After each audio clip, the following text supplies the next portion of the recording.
Hi, this side Rajni Bhasin, Founder Director, AMV Group, Only Study Overseas and School of Skills Development, Miraki School of Higher Education, Veridical Technologies, IT Training Services, Placement and Internships. Last but not the least, Rajni as a Career Advisor too.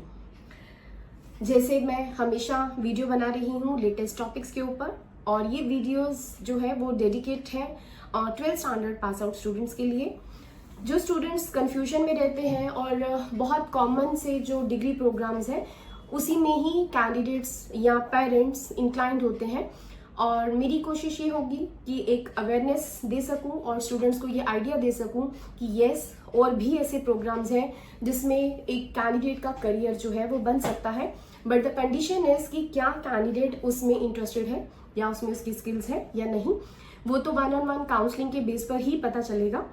लेकिन आज जिस topic को मैं आपसे discuss करने की कोशिश करूंगी, आपको अवेयरनेस देने की कोशिश करूंगी, and that is for the students of science stream whether the PCM और पीसीबी।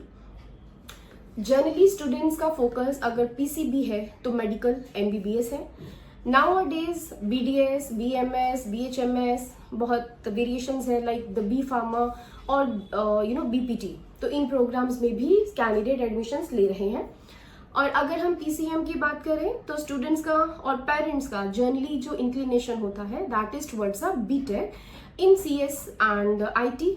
आज के टाइम पे एआई और एमएल का कॉम्बिनेशन है, इसके ऊपर मैं ऑलरेडी वीडियो बना चुकी हूँ। तो आज मैं जिस टॉपिक पे बात करूंगी that is related to forensic sciences, जिसको लेटेस्ट वर्जन में फॉरेंसिक्स भी कहा जाता है बट क्योंकि बहुत कॉमन वर्ड यूज में आता है फॉरेंसिक साइंस, तो आज हमारा टॉपिक होगा फॉरेंसिक साइंस के ऊपर, bachelor degree in forensic sciences. अब यहाँ पर क्वेश्चन ये है कि स्टूडेंट्स के माइंड में ये रहता है कि हमने 11th-12th में हम जेई की प्रिपरेशन किया, हमने बहुत हार्डवर्क किया to enter into the BTech, तो क्या हम फॉरेंसिक साइंस में बीटेक कर सकते हैं या कोई और डिग्री प्रोग्राम है? Now this is for the information that there are 2 types of degrees. One is Bachelor of Sciences, means BSc in the forensic science, and another is the BTech in forensic science. ये very करता है university to university कि वो BSc इन forensic science offer कर रहे हैं या BTech इन forensic science offer कर रहे हैं। और जो स्टूडेंट्स जेई क्वालिफाई करके, और बहुत सारी ऐसी यूनिवर्सिटीज़ हैं जिसमें BTech फोरेंसिक साइंस भी है बट जनरली CSIT के ऊपर फोकस है। और जैसे मैंने कोर इंजीनियरिंग की बात करी थी तो वो कोर इंजीनियरिंग के ब्रांचेस कुछ यूनिवर्सिटीज़ में है जिसमें बच्चा एडमिशन लेता है बट उनके पास ये ऑप्शन फॉरेंसिक साइंस का नहीं है। बहुत लिमिटेड यूनिवर्सिटीज़ है जिसमें फॉरेंसिक साइंस के ऊपर बीटेक में एडमिशन हो सकता है। एंड कुछ universities I take the few names of the universities, तो उसके लिए मैं बाद में आपसे बात करूंगी। तो सबसे पहले मैं ये बताना चाहूँगी, जैसे मैंने बीएससी और बीटेक के लिए बात करी, तो पहले कॉन्सेप्ट में हम बीएससी के बेस पे बात करते हैं कि डिफरेंस बीएससी और बीटेक में क्या है। बहुत ज़्यादा डिफरेंस नहीं होगा क्योंकि दोनों का पर्पस सेम है फॉरेंसिक साइंस के ऊपर, बट लिटिल बिट अगर हम बोले तो चेंजेस की पॉसिबिलिटी होती है। जैसे कि बीएससी इन फॉरेंसिक साइंस अगर कोई भी कैंडिडेट इंटरेस्टेड हो तो उसका एक ब्रॉडर जो बेस है, जो फाउंडेशन है, that is in the scientific aspect of the crime investigation. और जबकि हम बीटेक इन फॉरेंसिक साइंस की बात करें तो उसमें जनरली टेक्निकल इंजीनियरिंग जो स्किल्स है वो इन्वॉल्व हो जाती है। तो means BTech in forensic science में अगर हम डिग्री के लिए प्लान करें तो उसका विजन जो होगा वो टेक्नोलॉजी वाइज प्लस उसमें in depth investigation wise broader vision है। बीएससी भी इन फॉरेंसिक साइंस भी सेम लेवल पे प्लान करता है बट उसमें थोड़ा सा जो इन्वेस्टिगेशन टेक्निकलिटीज को लेकर लिटिल बिट लेस। नाउ अगर मैं बीएससी फॉरेंसिक साइंस का कॉन्सेप्ट की बात करूं तो वो उसका जो मेजर फोकस होगा that is criminalistics, evidence collection, analysis and presentations in the legal system. जबकि बीटेक फॉरेंसिक साइंस की अगर बात करें तो focus is on the technical engineering aspects of the forensic sciences such as digital forensic, forensic engineering etcetera. अब इसमें हम ये हमारे लिए इम्पॉर्टेंट है ये जानना कि हम फोरेंसिक साइंटिस्ट कैसे बन सकते हैं। तो उसके लिए नो डाउट बैचलर डिग्री की तो रिक्वायरमेंट होगी, लेकिन इसके साथ साथ स्किल्स की भी मेजर रिक्वायरमेंट होगी। क्योंकि आप कहीं भी किसी भी डिपार्टमेंट में, किसी भी डोमेन में अगर ट्राई करते हो, कोई भी आपके हाथ में डिग्री हो, उस डिग्री के साथ साथ आपको जो प्रोफेशनल जो स्किल्स हैं, हम डिजिटल स्किल्स की बात करते हैं, लेकिन अलॉन्ग विद मीन्स पैरेलली आपको सॉफ्ट स्किल्स और अपनी ऑब्जर्वेशन स्किल्स, इन सब के ऊपर बहुत फोकस करना पड़ेगा। मैं कुछ पॉइंट्स आपको हाईलाइट करके बता रही हूँ कि अगर हम इस पे फॉरेंसिक साइंटिस्ट के लिए हम प्लान कर रहे हैं to become a forensic scientist, तो हमारे पास जो हमारी जॉब स्किल्स की रिक्वायरमेंट रहती है that is a very good communication skills, जिसमें हमारा स्पीकिंग स्किल्स बहुत ही इंपॉर्टेंट रोल प्ले करता है कि हम कैसे अपने पॉइंट को कन्वे कर रहे हैं। Good note taking and observation skills, then ability to write an understandable scientific report, the ability to be unbiased, intellectual curiosity and the personal integration। तो ये की पॉइंट्स हैं जो मैंने मेंशन किए, जो मैंने बात करी जिसके ऊपर कि इसके लिए अगर आप अपनी स्किल्स पे काम करते हैं तो आपके लिए साइंटिफिकली फॉरेंसिक साइंटिस्ट बनना बहुत इजी होगा। अब अगर हम बात करें बैचलर डिग्री और उसमें मास्टर्स के लिए भी प्लान करें, तो अब इसमें कुछ ऐसा पॉइंट है जिसमें इंटीग्रेटेड डिग्री प्रोग्राम्स भी अलाउड है, like they few universities are offering. जैसे कि अगर हम बात करते हैं कि इसमें एडमिशन कैसे लिया जा सकता है, तो इस इस bachelor degree programme bachelor in forensic science में अगर हम एडमिशन के लिए इंटरेस्टेड है तो इसमें दो तरीके से हम एडमिशन ले सकते हैं। पहला, एक जो एंट्रेंस टेस्ट होगा that is all India forensic science entrance test, जिसको कि कंडक्ट करता है the national forensic science university NFSU। और बहुत सारी प्राइवेट यूनिवर्सिटीज हैं जो अपना इंटरनल यूनिवर्सिटी लेवल पे एंट्रेंस एग्जाम लेते हैं and on that basis they are offering students the bachelor of sciences in the forensic science और the BTech in the forensic science. तो उसमें एडमिशन दो पैटर्न के थ्रू लिया जा सकता है।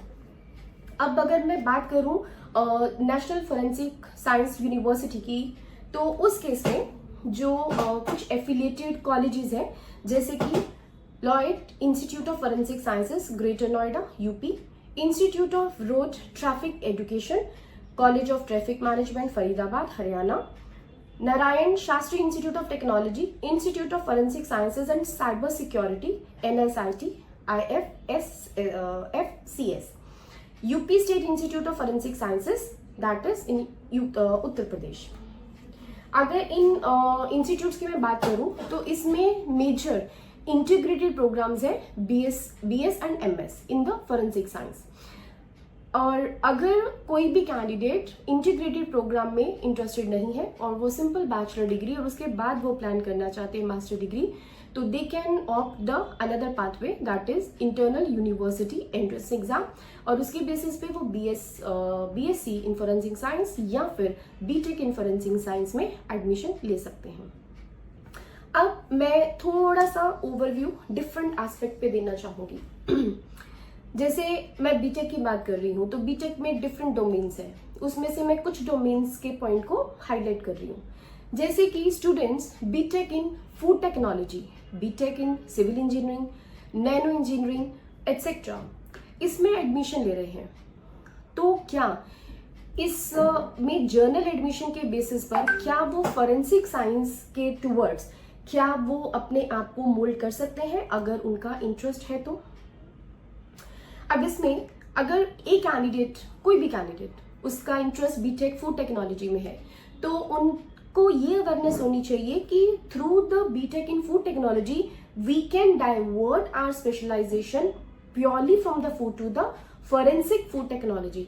तो yes, there is a possibility, but the condition is कि क्या स्पेशलाइजेशन एरिया में फोरेंसिक साइंस का topic under the food technology whether the universities are offering और not, there is a catch. Civil engineering, under this specialization in forensic structured engineering, तो जब आप civil engineering programme like the BTech in civil engineering plan कर रहे हैं तो उसके भी करिकुलम पे फोकस करो। और ऐसे करिकुलम में अगर आपको फोरेंसिक साइंस के टुवर्ड्स मूव करना है तो there is a possibility through the BTech in civil engineering, अगर आप स्पेशलाइजेशन लेते हैं सिविल स्ट्रक्चर्ड फोरेंसिक इंजीनियरिंग में। Next is the nano technology. yes there is again a specialization in the forensic nanotechnology। अब मैं कुछ एग्जांपल लेती हूँ जर्नल में। हम जर्नलिज्म, साइकोलॉजी, इसमें भी हम फोरेंसिक साइंस का अगर स्पेशलाइजेशन हो कि forensic science journalism, forensic science multimedia like the digital forensic science, तो उसमें भी ऑप्शंस हैं। अब डिपेंड ये करता है कि अगर मैं यूनिवर्सिटीज के करिकुलम की बात करूं, मैं किसी भी यूनिवर्सिटी का नाम नहीं लूंगी, किसी को हाईलाइट नहीं करूंगी, लेकिन हम बहुत ध्यान से ये देखते हैं कि एक स्टूडेंट को जो हम गाइड कर रहे हैं पर्टिकुलर प्रोग्राम या हम उसको सजेस्ट करते हैं एक पर्टिकुलर यूनिवर्सिटी, तो उसके पीछे बहुत सारा रिसर्च वर्क होता है। काउंसलिंग इज नॉट ईजी कि हमने कोई भी कोर्स बोल दिया। अब जैसे मैं वीडियोस बना रही हूँ, मैंने डिफरेंट टॉपिक्स पे वीडियोस बना रही हूँ, तो इट इज़ नॉट कि वीडियोस ये जो डिग्री प्रोग्राम्स होंगे या टॉपिक्स होंगे, डोमेन्स होंगे, ये सबके लिए है। ऐसा इंटरेस्ट, स्किल, पैशन, बहुत सारे फैक्टर्स मैं हमेशा अपनी वीडियोस में बोलती हूँ, उसके बेसिस पे हम ये फाइनलाइज करते हैं कि क्या उस बच्चे के लिए कौन सी पर्टिकुलर डिग्री जो है वो इम्पॉर्टेंट है। तो अभी जैसे मैं जर्नलिज्म का टॉपिक की बात करी, अब मैं ये कह रही हूँ कि कुछ यूनिवर्सिटीज में जनरली जो जर्नलिज्म का कंटेंट है तो पहले तो प्रिंट मीडिया और आज के टाइम पीरियड पे डिजिटल मीडिया पे फोकस है। डिजिटल मीडिया में what they are doing, they are just covering the digital marketing. जो डिजिटल मार्केटिंग आप नॉर्मल इंस्टीट्यूट्स में मीन्स प्राइवेट इंस्टीट्यूट से भी कर सकते हो, तो why to spend that much amount, this is my perception. Yes, एक लेवल कुछ डिफरेंट हो सकता है, but the basic thing is कि आप एक ऑर्गेनाइजेशन में लाइव प्रोजेक्ट्स के ऊपर काम कर सकते हो। तो आई थिंक सो कि हमारी जर्नलिज्म के अंदर भी जो कोर्स करिकुलम है वो उस लेवल पे होना चाहिए कि हम डिफरेंट डोमेन्स में नॉलेज गेन कर सकें। जैसे कि NEP 2020, under that what the national education policy 2020 saying कि उन्होंने इंटरनेशनल एजुकेशन के स्टैंडर्ड की लेवल पर ही उन्होंने NEP 2020 को इंडियन एजुकेशन सिस्टम को चेंज किया है कि स्टूडेंट्स जो है वो मेजर और माइनर्स में और डिफरेंट डोमेन्स में स्टूडेंट जिसमें जिसका इंटरेस्ट हो वो एडमिशन उसमें ले और पर्टिकुलर प्रोग्राम में नॉलेज गेन करें। बट यहाँ पर जो प्रॉब्लम है वो ये है कि जो करिकुलम है यूनिवर्सिटीज ने जो डिजाइन किया है वो up to that level markup नहीं है।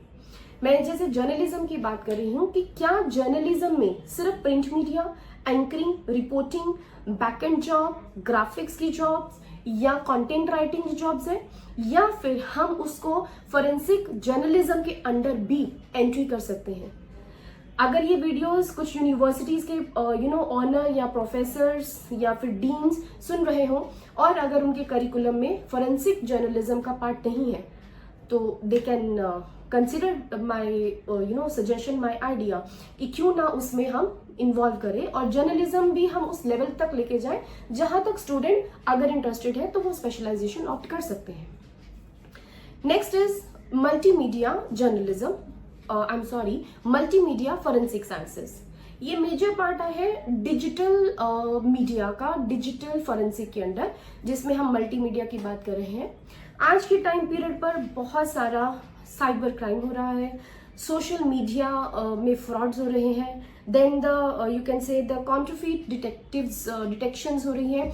तो इतनी प्रॉब्लम्स है कि फेक आइडेंटिटीज बन रही हैं, like the fake social media working हो रही है और उसको एनालाइज करने के लिए, उसको इन्वेस्टिगेट करने के लिए क्या multimedia forensic means the digital forensic which is the broader term, तो उसका यूटिलाइजेशन है। अब अगर मैं डिजिटल फोरेंसिक की बात करूं तो उस केस में मैं फिर से यूज करूंगी वर्ड AI। हम AI के थ्रू, पाइथन और मशीन लर्निंग के थ्रू जो हम आगे फर्दर डेटा साइंस का मूव करते हैं, LLM, देन द NLP, तो इसमें जब हम एआई तक पहुंचते हैं तो हम face recognition, image recognition, speech detection, हम बहुत सारी चीज़ों को चेक करते हैं। तो मीन्स कि ये जो फॉरेंसिक साइंस के अंदर अगर हम डिजिटल फॉरेंसिक का भी नॉलेज गेन करें तो उसमें भी एआई का यूज़ है। एआई सब जगह है, जैसे मैं हर वीडियो में बोलती हूँ कि एआई को हेल्पिंग टूल लो रादर देन कि उसको मेन मत बनाओ। तो उसको आप नॉलेज गेन करो to apply those knowledge into the practical things, ताकि आप उस पर्टिकुलर डोमेन में फील्ड में उसको जो उसके लिए एप्लीकेशंस है, जो उससे रिजल्ट ओरिएंटेड हो सकता है, वो आप करो। अब अगर मैं कुछ और स्पेशलाइजेशंस की बात करूं तो फॉरेंसिक साइंस के अंदर स्पेशलाइजेशंस में first toxicology, another is forensic psychology. अब इसमें भी मैं साइकोलॉजी के ऊपर कुछ यूनिवर्सिटीज़ के करिकुलम के ऊपर पॉइंट आउट करूंगी कि यूनिवर्सिटीज़ में मेजर फोकस है, one is the clinical psychology, another is the general psychology, जिससे स्टूडेंट्स जो है साइकोलॉजी करने के बाद या तो फिर हॉस्पिटल्स में वर्किंग करते हैं, क्लिनिक में वर्किंग करते हैं, किसी एनजीओ के अंडर वर्किंग करते हैं, या फिर एक जनरल काउंसलर बनते हैं। तो what if the student will learn the forensic psychology as well, क्योंकि आप समझो उनको एनालिसिस करने में साइकोलॉजिकल पार्ट कितना इंपॉर्टेंट है। जैसे मैंने स्किल की बात करी थी, ऑब्जर्वेशन स्किल, तो वो भी एक साइकोलॉजी का पार्ट है। तो अगर हम साइकोलॉजिकली बेंड से अवेयर हैं तो मीन्स हम उस क्राइम का इन्वेस्टिगेशन बहुत थरली कर सकते हैं, उसकी जो रूट है, जो रीजंस है, उसको फाइंड आउट कर सकते हैं, मतलब उनकी फाइंडिंग्स बहुत अप्रोप्रिएट हो सकती हैं। तो इज इट पॉसिबल कि क्या हमारे साइकोलॉजी के करिकुलम में फॉरेंसिक साइकोलॉजी का भी पार्ट हो? ऐसा मैं नहीं कहती कि बहुत सारी यूनिवर्सिटीज नहीं कर रही हैं, कुछ यूनिवर्सिटीज हैं जिन्होंने अपने करिकुलम में इस पॉइंट को कंसिडर किया है, बट बहुत सारी ऐसी यूनिवर्सिटीज हैं जिसमें ये करिकुलम में इम्बाइब नहीं है। तो आप सेम चीज़ है कि डिफरेंट डोमेन्स, डिफरेंट मेजर्स और माइनर्स के कॉम्बिनेशन में जैसे बच्चे का इंटरेस्ट हो और जिस फील्ड में जाना चाहे, तो through the different routes a student can go. Next, forensic pathology. इसके बाद मैं एक चीज़ ऐड करूंगी कि जैसे काउंसलिंग में स्टूडेंट्स जो पीसीबी या पीसीएम लेते हैं, तो जनरली दे आर सेइंग कि केमिस्ट्री बहुत फोकस नहीं है। कुछ स्टूडेंट्स कहते हैं मेरा बायो बहुत अच्छा है, मुझे फिजिक्स केमिस्ट्री की तरफ मूव नहीं करना, और कुछ स्टूडेंट्स कहते हैं मेरा केमिस्ट्री बहुत अच्छा है बट मुझे फिजिक्स नहीं समझ में आ रहा या मैथ्स नहीं समझ में आ रहा।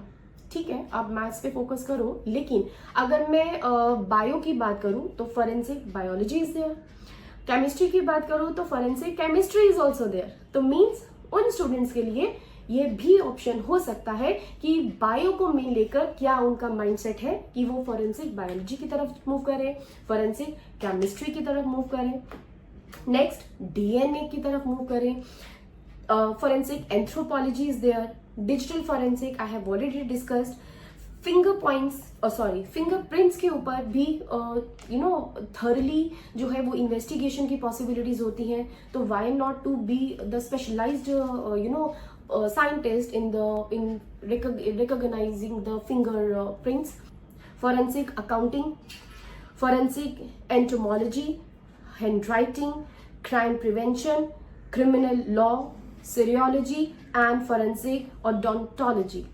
तो बहुत सारी स्पेशलाइजेशंस है कि हम बैचलर के बाद मास्टर्स में भी उन स्पेशलाइजेशंस को ले सकते हैं। अब बहुत सारी यूनिवर्सिटीज भी ऐसी हैं जिसमें इन सब के कंटेंट को करिकुलम में भी इन्वॉल्व किया है कि बच्चा बेसिक सब कुछ स्टडी करे एंड आफ्टर दैट वो किस में इंटरेस्टेड है, किस में स्पेशलाइजेशन लेना चाहता है, तो उसके लिए वो मास्टर प्लान करे। तो दैट इज द पॉइंट कि forensic science can be the part of your curriculum degree programme. आप उसमें भी अपना करियर बना सकते हैं। मैंने करियर ऑप्शंस में हिंट्स दिए, बहुत सारे हिंट्स दिए, food technology, civil engineering, nano technology, digital forensic जिसमें एआई का पार्ट मैंने हिंट दिया, देन जर्नलिज्म के ऊपर, साइकोलॉजी के ऊपर, chemistry, bio, various concepts are there. आप इसमें किस डायरेक्शन में जा सकते हैं, क्या आपके लिए फॉरेंसिक साइंस में डिग्री प्रोग्राम लेना बीएससी या बीटेक रेलिवेंट है या नहीं है. For that if you need the career counselling you can contact us any time. The numbers, the numbers are given. Rather, the main number is already, mentioned here under. आप appointment ले सकते हैं और definitely हमारी discussions brainstorming session के based होती है और साइकोलॉजिकल काउंसलिंग्स होती हैं कि क्या वाकई ही वो स्टूडेंट के लिए एक पर्टिकुलर प्रोग्राम, डिग्री प्रोग्राम जो है वो रेलिवेंट होगा, उसके फ्यूचर को ध्यान में रखते हुए, अपकमिंग इंडस्ट्रीज को ध्यान में रखते हुए, या फिर जो रनिंग जिसमें वो एक्सेल कर सकता है, उन सारे फैक्टर्स को ध्यान में रखते हुए हमारी कोशिश यही रहती है कि हम स्टूडेंट को बेस्ट टू बेस्ट एडवाइस करें. और हमारी करियर एडवाइस के लिए, करियर काउंसलिंग्स के लिए हम that is under that is the paid services and prior they will have to book the appointments जो 2 days एटलीस्ट प्रायर होती हैं, क्योंकि बैक टू बैक सेशंस हैं, इसलिए एटलीस्ट 2 दिन पहले हमें हमारे टाइम शेड्यूल्स जो है वो सेट करने हैं. तो आप हमें हमारे से अपॉइंटमेंट ले सकते हैं. आप कहीं पर भी है, हम via digital platform Google Meet, Zoom Meet से भी हम प्लान करते हैं, बट हमारी कोशिश होती है कि फेस टू फेस डिस्कशन होगा तो दैट वुड बी बेटर, क्योंकि उसमें बहुत सारी इनपुट्स मिलती हैं पेरेंट्स की साइड से, स्टूडेंट की साइड से, और समटाइम्स हमें एकेडमिक से पहले, उसके करियर की डिस्कशन से पहले हम उनकी फैमिली या फिर उनके रिलेशनशिप, उनकी काउंसलिंग्स पे भी फोकस करना पड़ता है, क्योंकि आज के टाइम पीरियड पे स्टूडेंट्स डिप्रेशन में भी हैं, स्टूडेंट्स सोचते कुछ और है, होता कुछ और है. बहुत सारे चैलेंजेस हैं स्टूडेंट्स के लिए भी, पेरेंट्स के लिए भी, डिजिटल इरा के टाइम पीरियड पे. तो मेरी सिर्फ यही एडवाइस रहेगी कि बेस्ट टू बेस्ट काउंसलिंग के लिए आप हमें कांटेक्ट कर सकते हैं, और अगर आपको लगे कि कोई और काउंसलर है जो आपको बेस्ट एडवाइस कर सकते हैं, you can also approach them. Thanks for watching and listening. God bless all the students. Thank you very much. Thanks.